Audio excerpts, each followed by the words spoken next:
예배 주시는 하나님 말씀 열왕기상 8장 1절에서 21절까지의 말씀입니다. 긴 말씀입니다. 다음 주는 더 깁니다. 그래서 한 목소리로 하기 좀 어려울 것 같고 교독으로 화면에 비춰지는 대로 교독으로 좀 또박또박 크게 잘 음성이 들어갈 수 있게끔 우리 하나님 말씀 읽을 때 살아계신 하나님의 음성이 들려지는 그런 시간이 되시기 바랍니다. 이에 솔로몬이 여호와의 언약궤를 다윗성 곧 시온에서 메어 올리고자 하여 이스라엘 장로와 모든 지파의 우두머리 곧 이스라엘 자손의 족장들을 예루살렘에 있는 자기에게로 소집하니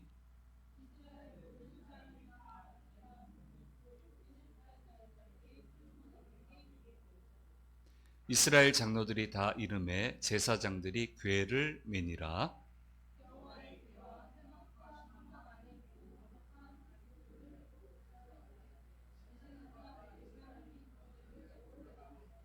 솔로몬 왕과 그 앞에 모인 이스라엘 회중이 그와 함께 그 궤 앞에 있어 양과 소로 제사를 지냈으니 그 수가 많아 기록할 수도 없고 셀 수도 없었더라.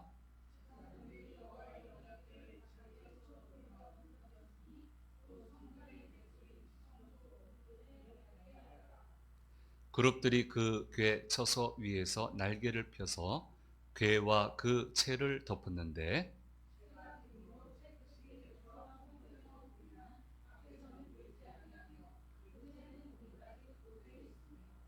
그 궤 안에는 두 돌판 외에 아무것도 없으니 이것은 이스라엘 자손이 애굽 땅에서 나온 후 여호와께서 저희와 언약을 맺으실 때 모세가 호렙에서 그 안에 넣은 것이더라.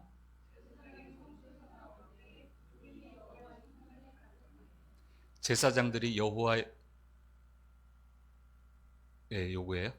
제사장이 그 구름으로 말미암아 능히 서서 섬기지 못하였으니 이는 여호와의 영광이 여호와의 성전에 가득함이었더라.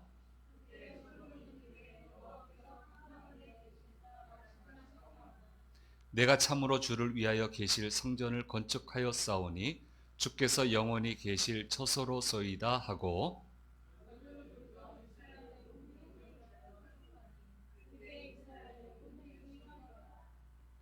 왕이 이르되 이스라엘의 하나님 여호와를 송축할지로다. 여호와께서 그의 입으로 내 아버지 다윗에게 말씀하신 것을 이제 그의 손으로 이루셨도다 이르시기를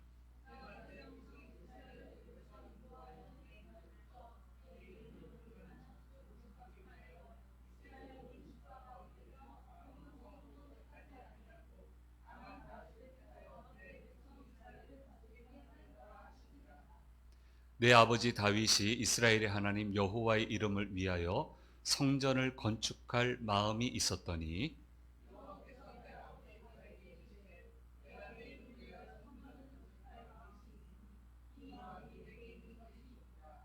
그러나 너는 그 성전을 건축하지 못할 것이요 내 몸에서 낳을 내 아들 그가 내 이름을 위하여 성전을 건축하리라 하시더니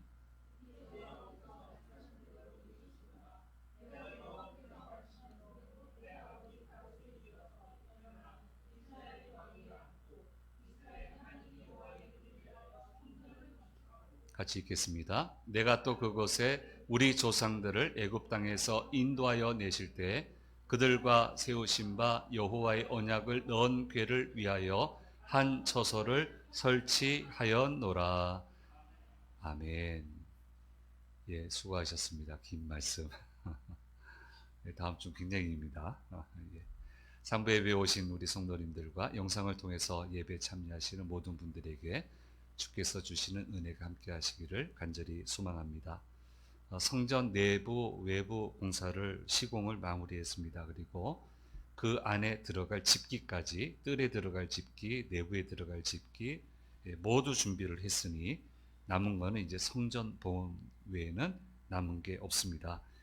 본문의 말씀은 솔로몬이 건축한 성전이 솔로몬으로 하여금 건축하게 하신 성전이죠. 정확하게 표현을 하면 어떤 절차로 봉헌을 하게 되었는지에 대해서 우리에게 알려주시고 있습니다. 모든 애정 어린 공사에는 그냥 하는 공사가 있고요. 공사해 보신 분들은 정말 신경 쓰는 공사가 있어요. 애정 어린 공사를 할 경우에는 항상 치밀한 계산을 하게끔 되어 있습니다. 그래서 여러 가지 조건들을 잘 생각을 해서 착공을 하게 되고, 공사를 언제쯤 마무리하고 언제부터 이 공사를 한 이 건물을 사용을 하겠다라고 하는 계산을 치밀하게 하는 것이 이게 상식인 것입니다. 솔로몬 역시 마찬가지입니다. 특별히 이 성전 공사는 그냥 하는 공사가 아닙니다. 여기에는 이스라엘 전체 명운이 달려 있고 솔로몬 자신의 통치 기반 전체가 걸려 있다고 생각해도 무리가 안 될 정도로 너무너무 중요한 공사, 심각한 공사입니다. 하나님이 거하실 집이기도 하지만 이스라엘 사회에서 가장 정치, 경제, 사회, 문화 모든 것의 핵심은 하나님이에요. 그러니까 하나님의 전을 제대로 건축해내지 못하면 큰일이 일어나고요. 그리고 건축을 해도 봉헌할 시기를 정말 잘 선택을 해야 되는 겁니다. 그래서 보통 긴장되는 공사가 아닙니다. 하나님의 저 공사를 해본 사람은 알아요. 예, 잠을 편안하게 못 잡니다. 일단 지금 내가 지금 있는 곳 공사하는 게 아니고 그 옆에 있는 곳에 하나님의 전을 짓는데도 1차 책임은 다른 사람이 지는데도 2차 책임을 제가 지는 건데 그래도 잠이 잘 안 와요. 아, 이거 참 어떻게 지어야 될까? 어떻게 정성으로 지어야 될까? 어떻게 아름답게 지어야 될까? 이 공간을 어떻게 만들어야 될까? 제가 1차 책임자는 아닌데 도면을 볼 줄도 모르는 사람이 도면을 또 보고 또 보고 기도하고 현장하고 대화 나누고 정말 편하게 못 자요. 이게 지어놓고 막 지어가지고 하나님께 불충이 되면 어떻게 되나 그런 생각도 들고요. 이게 보통 일이 아니에요. 기도도 많이 준비해야 되고 과정 중에도 해야 되고 그래서 공사하는 분이 마음 상할까봐 신경 많이 씁니다. 마음 상하면 막 하잖아요. 그러면 안 되니까 그 마음 하나 얻으려고 기분 좋게 시공을 하게 하려고 얼마나 신경을 쓰는지 몰라요. 그러니까 이 공사를 해본 사람은 이 솔로몬은 제가 마음 썼던 거하고 비교할 바가 못 돼요. 이게 나라가 걸려 있고요. 자기 통치 기반 전체가 걸려 있거든요. 그러니까 이게 얼마나 심각합니까? 그러니까 헌당시 봉헌식을 할 때도 최적의 시기를 선정하여 진행한다라고 하는 것은 이거는 당연한 일입니다. 왜 이렇게 자꾸 얘기하냐면 이거 가지고 또 시비를 걸어요. 아마 시비 거시는 분들은 공사를 안 해보신 것 같아. 성경 공사를 안 해보신 것 같아. 그냥 그렇게 막 가는 거 아닙니다. 일반적으로 성전 봉헌식은 내외 집기를 다 완성한 이후에 약 1년여 정도 만에 정확히 계산을 하신 분들은 약 11개월 후에 진행한 것으로 이해를 하고 있습니다. 대다수의 성경학자들이 그렇게 얘기를 하고요. 일부 학자들은 성전은 왕궁이 마련된 다음에 헌당을 했기 때문에 10여 년 걸렸다라고 말하는 분도 제법 셉니다. 근데 이게 이해가 안 돼요. 아무리 레바논 목재가 좋다 하더라도 10년 지난 다음에 그 목재 쓸 수 있겠습니까? 새로 교체해야지. 정금으로 아무리 내부 기구들을 만들었다고 하더라도 그게 뭐가 안 앉겠습니까? 그게? 그러면 리뉴얼 작업을 해야 되잖아요. 근데 성경에는 그렇게 재시공하고 리모델링 했다라고 하는 기록이 전혀 없기 때문에 10년 만에 봉헌을 했다 이렇게 자꾸 얘기하시면 좀 곤란한 것 같아요. 이건 아닌 것 같아요. 아무리 제가 구약학자는 아니어도 아무리 생각을 해봐도 이건 아닌 것 같아요. 그래서 한 1년여 만에 11개월 만에 가장 중요한 절기에 에다님 월이라고 합니다. 이걸 얘기하면 이제 가나안 사람들이 그렇게 부르는 거고 유대적으로 부르면 초막절, 장막절. 그러니까 이스라엘의 새해는 우리 새해하고 틀려요. 그러니까 이 초막절은 일곱째 달이에요. 일곱째 달에 새해 행사를 하고 축제를 벌이고 막 그렇게 하거든요. 근데 우리의 달력, 원력으로 따지면은 9월에서 10월 사이, 그 정도쯤에 봉헌을 드리게 됐습니다. 왜냐하면은 초막절은 원래 추수했을 때 함께 모여서 하나님이 풍성한 결실 주셔서 고맙습니다라고 하나님께 감사 축제 드리던 건데, 애굽에서 나온 다음에 가나안에 들어올 때 이 광야 생활을 지나게 되잖아요. 그러니까 이 광야 생활을 인도해 주신, 안전하게 이끌어 주신 하나님에 대한 의미가 이 안에 더 들어가 있어요. 그러니까 새 첫 절기에다가 광야에서 지켜주신 하나님이라고 하는 절기가 합쳐지니까 이게 보통 중요한 절기가 아니에요. 그러니까 아무리 생각을 해봐도 솔로몬은 판단을 했을 거라 생각합니다. 초막절에 하는 게 맞다, 이렇게 생각했을 거예요. 그리고 거기에 필요한 다양한 것들을 준비하지 않았을까, 이게 합리적으로 그렇게 이해가 될 수 있겠습니다. 이거 이제 우리가 다 추론하는 거죠. 앞뒤 정황을 보면 그렇습니다. 솔로몬이 지금 이 시대에 다시 온 것도 아니니까.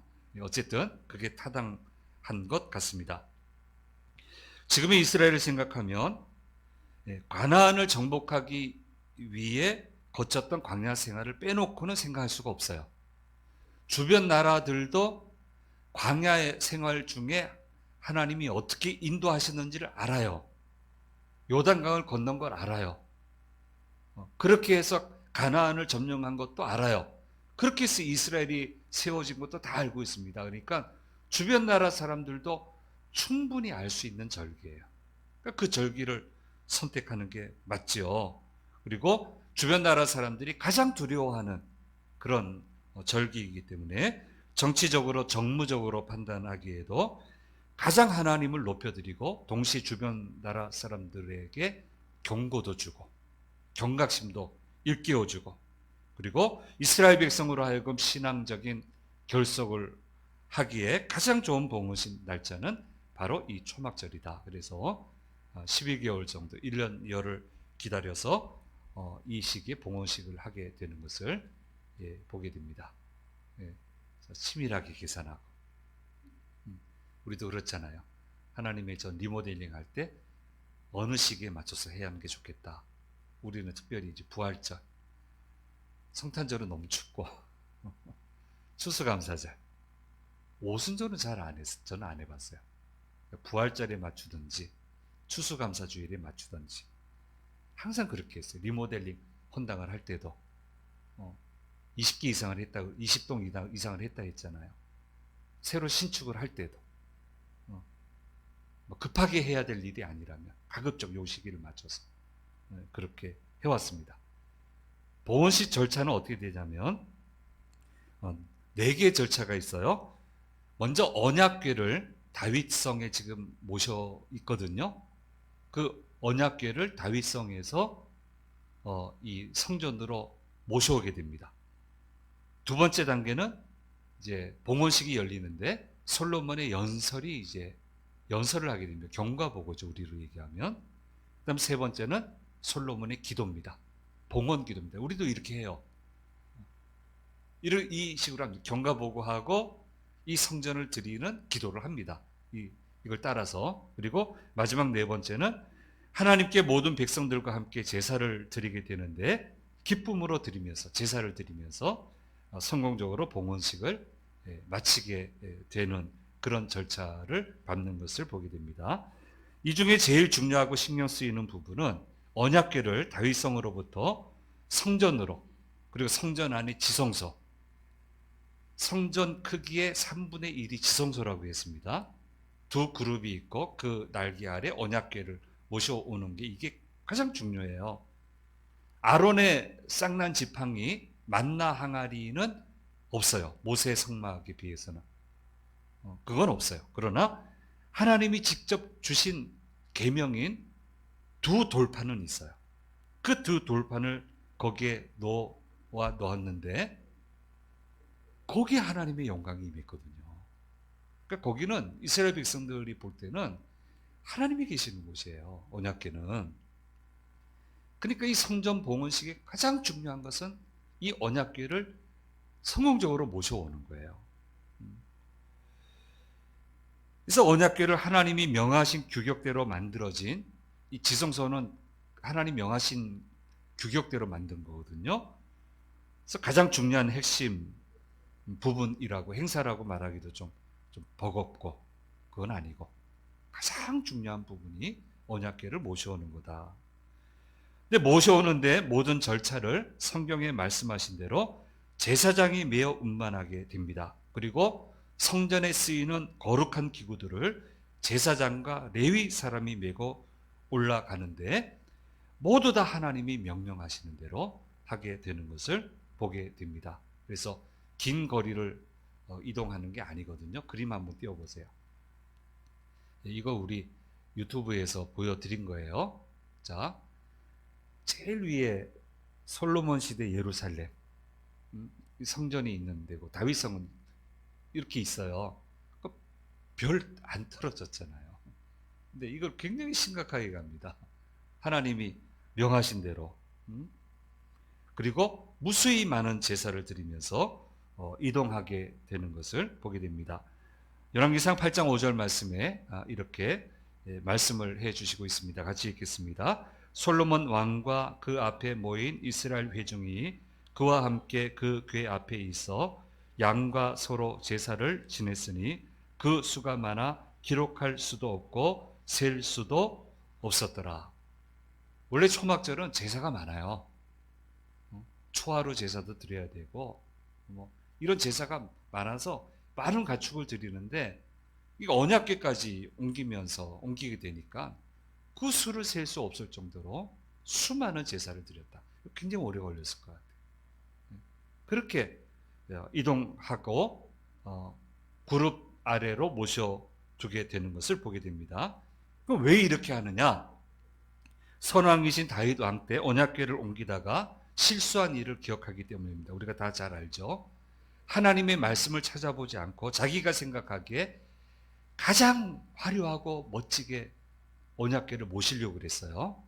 그래서 그 수레를 만들어 가지고 정결한 소가 끄는 수레를 만들어서 그렇게 언약궤를 모시는 거예요. 블레셋 지역에서 모셔오는데 낙원의 타작 마당에 이를 때 소가 뛰게 되니까 언약궤가 떨어지게 됐단 말이에요. 그 옆에 이 일에 책임을 좀 지고 있었겠죠. 웃사라고 하는 사람이 이거 떨어지면 큰일 나니까 손을 댔는데 그래서 하나님이 노하셔서 거기서 웃사가 죽고 말았어요. 다윗이 두려워가지고 안 모셔오잖아요. 이게 나같이 부정한 사람이 어떻게 이거 모셔가냐고. 자기가 말씀대로 안 해놓고. 하나님은 그렇게 얘기 안 했단 말이에요. 좀 거칠게 얘기하면 하나님 우습게 보였나 봐요. 하나님 방식이 틀렸다고 생각했나 봐. 하나님 말씀 찾아보지도 않아요. 고려하지도 않아요. 자기 생각하기에 가장 좋은 방식대로 하나님 무조건 내가 이렇게 결정해서 드리니까 하나님 기뻐 받으시라고. 하나님 그렇게 기뻐 받으시는 분이 아닌데 하나님 얼마나 쉽게 생각했으면 내 말을 무시하고 자기 마음대로 그래서 징벌하셨단 말이에요. 그래서 오벳에돔의 집에 모셨는데 무서워가지고 하나님이 복을 부어주시잖아요. 얼마나 복을 부어주시는지 오벳에돔은 하나님 말씀대로 했겠죠. 다윗이 그걸 보고 놀래가지고 모셔와야 되겠다. 그리고는 그때 어떻게 합니까? 그때는 하나님이 말씀하신 대로 하는 거예요. 제사장이 메어서 저렇게 그 막대가 저런 식으로 된 것도 있고 이렇게 세로식으로 된 것도 있고 모르겠어요. 어쨌든 저런 식으로 제사장이 메고 하나님 말씀하신 대로 성별된 사람이 그렇게 무사히 모셔오게 되고 제사도 드리고 다윗의 언약궤를 잘 모심으로 인해서 다윗이 큰 힘을 얻게 되었다고 하는 그런 사건이 있습니다. 이런 사건을 기억하고 있기 때문에 얼마나 두렵습니까? 얼마나 떨립니까? 사랑의 하나님이시지만 얼마나 두렵고 떨리는지 몰라요. 하나님 앞에 설 때는 정말 가슴을 조아려 그냥 두근두근하고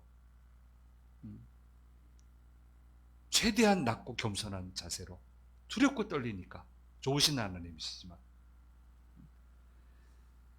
그런 마음으로 온 정성을 다해서 하나님이 말씀하신 대로 언약궤를 모셔오는 것을 보게 됩니다.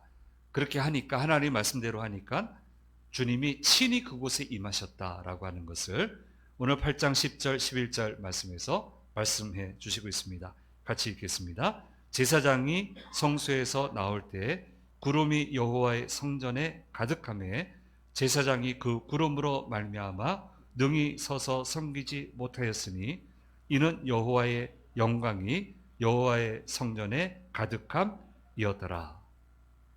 하나님 말씀하신 대로 말씀하신 절차를 따라서 그렇게 봉헌을 하게 되니까 하나님 기뻐하셔서 친히 임하셨다. 구름이 가득했다. 이건 신령한 경험이죠. 경험해 보셨습니까? 안 그런 경우는 막 겁나고 두렵고 막 소름 끼치고 그래요. 그런데 이런 경험을 하면 따뜻해요. 참 따뜻해요. 저도 많이 경험은 못 해봤습니다만은 아닌 경우도 경험해 봤고 소스라칠 정도로 소름 끼쳐요. 안 그런 경우도 봤고 이런 경우 뭐 5손가락 안에 체험을 해봤습니다만은 이 정도는 체험을 못 해봤지만 어쨌든 참 따뜻해요. 참 좋아요. 아, 이게 하나님이 함께 하시는구나. 그러면 용기가 나요. 뭐든지 할 수 있어요. 뭐든지 부딪힐 수 있어요. 용기를 낼 수 있어요. 그렇게 주님이 임하셨다라고 얘기하고 있습니다. 그래서 성전의 주인은 건축한 사람이 아니고 지금 지키고 있는 사람이 주인이 아니고 주인의식은 아닌 것 같아요. 청지기의식. 성전의 주인은 하나님이세요. 하나님이세요. 하나님이 주인이 돼야 돼요. 하나님의 말씀이 통해야 돼요. 하나님의 전은. 안 그러면 촛대를 옮기세요. 신학적인 용어로 하면. 촛대를 옮기세요. 지성서 안 무너져야 되는데 무너지잖아요. 그것만큼은 안 없어져야 되잖아요. 근데 없어지잖아. 촛대를 옮기시니까. 그러니까 성전의 주인은 하나님이시고 하나님의 말씀이 통용이 돼야 되고 그 말씀대로 움직여 나가야 되는 거예요. 그러면 주님의 영광이 임해요. 전에도 임하고 기도한 적 응답받고 성도들의 삶에도 임하게 되고 모든 길이 열리게 되고 구한 것 얻게 되고 천국을 체험하면서 살아갈 수 있게 된단 말이에요. 지금 솔로몬은 천국 체험하고 있잖아요. 세상에 주께서 임하시니까 얼마나 권세가 있게 됐어요. 지금 얼마나 힘있게 됐어요. 이렇게까지 해주실 줄 몰랐지. 그래서 솔로몬은 성공했어요. 성전 건축을 잘 성공했습니다. 여기에 힘을 얻어서 솔로몬 왕이 건축 경과 보고를 하게 되는데 선 왕이신 다윗이 원했지만 하나님이 허락지 않으셨고 대신 네가 낳은 아들을 통해서 건축하겠다고 했는데 그게 난데 하나님이 나를 통해서 건축하게 하는 것을 허락해 주셨는데 하나님 말씀하신 대로 이렇게 건축을 완료하게 되었다라고 이제 보고를 하는 거예요. 경과 보고를. 얼마나 기쁘고 힘이 나고 얼마나 좋겠습니까? 흥분되고. 이렇게 이제 아름답게 봉헌을 하게 됩니다. 여기에서 우리가 꼭 기억해야 할 일이 있습니다. 모든 것은 하나님이 말씀하신 대로 이루어지게 되었다는 거예요. 자율성을 주시는데 말씀 밖에서 주시는 게 아니에요. 말씀 안에서 주시는 자율성이에요. 말씀 밖으로 가면 그건 자율성이 아닙니다. 그건 죄입니다. 하나님은 근심하게 하는 거예요. 거기에는 역사가 없어요. 믿음의 자율성도 말씀 안에서, 철저히 말씀 안에서, 그 안에서 주셨다라고 하는 것을 우리는 절대로 잊어서는 안 됩니다. 모세가 성막을 만들 때 여러 가지 성전 기구들을 만들려고 했는데 좀 모양을 내기가 좀 난해한 것들이 여러 개 있었는데 그 대체적으로 모양을 잘 만들어냈는데 딱 하나, 등대 만들 때는 안 됐대요. 그래서 이건 야사입니다. 예, 선막 세미나 가서 정식 교육 받았습니다. 한 2박 3일인가 3박 4일인가.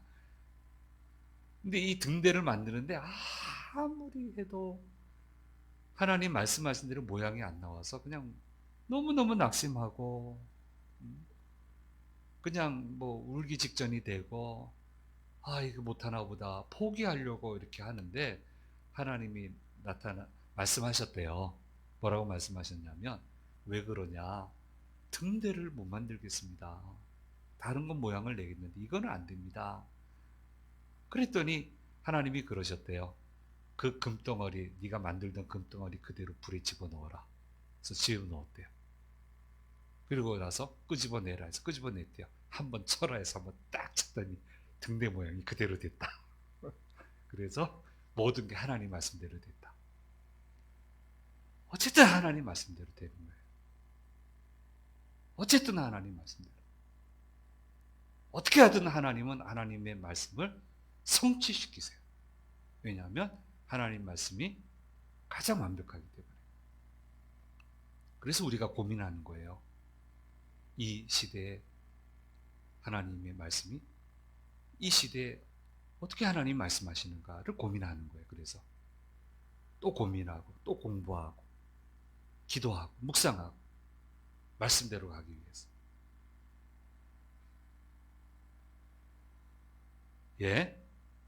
이토록 하나님의 말씀을 생각하고 그분의 말씀대로 건축했기 때문에 주님이 이곳에서 임하셨습니다. 꼭 띄우세요. 어차피 띄워본 거.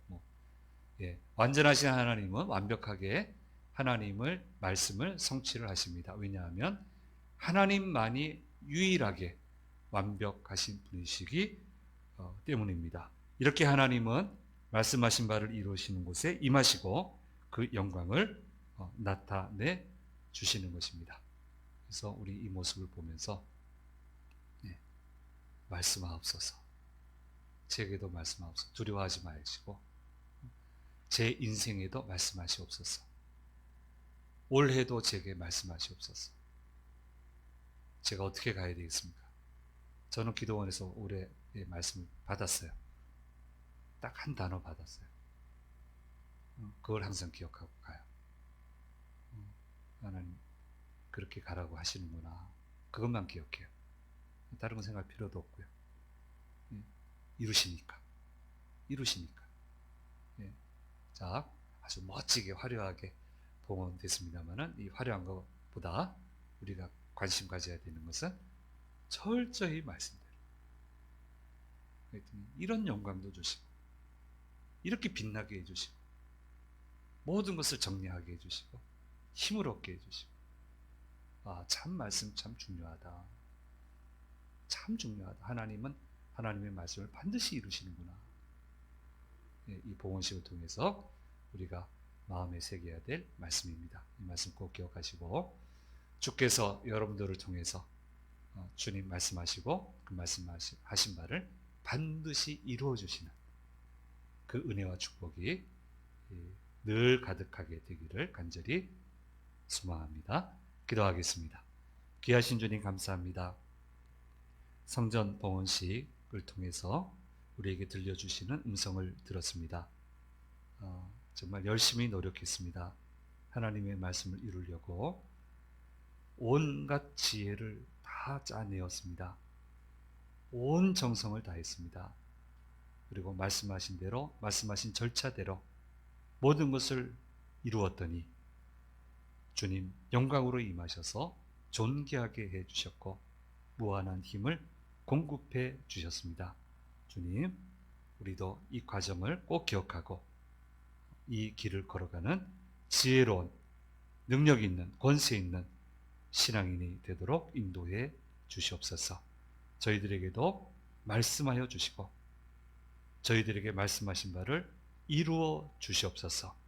그 영광을 날마다 체험하며 살아가는 저희 모두가 되도록 주여 도우시고 인도해 주옵소서. 한 주간 사는 동안 모든 위험에서 건지시고 넉넉히 이기는 한 주간의 삶이 되도록 도우시고 인도해 주시옵소서. 감사드리고 우리 주 예수 그리스도의 이름으로 기도드립니다. 아멘. 지금은 우리 주 예수